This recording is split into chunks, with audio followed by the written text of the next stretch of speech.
бәрін Құдайға тапсырғанда түгел миыңның бәрі жаңағындай жертва состояниең түгел қайда кетіп қалғанын білмейсің.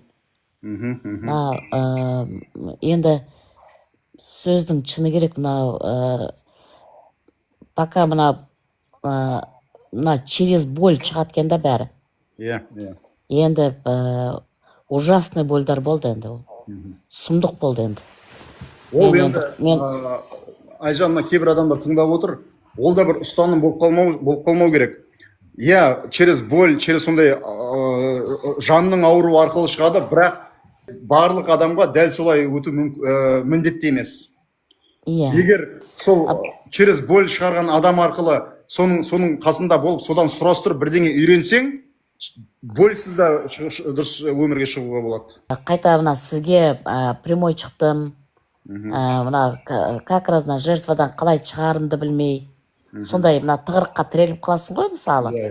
Сол кезде Құдай өз жібергенді, сигналды кәдімгідей түсінуің керек та. Мысалы, сіз айттыңыз, екі немне қатты қалды, қалай мен шығаруым керек, қалай жертва состояниедан шығуым керек, қалай қазіргі сәтте өмір сүруім керек. Вот соны өте жақсы түсіндім. Сізге үлкен рахметімді айтам. Құдайыма сансыз шүкір етем.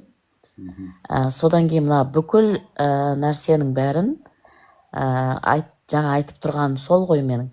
Ештеңкеге жабыспау керек екен. Ол бір. Сондай бос өмір сүрген жақсы да, бос болғанда қалай.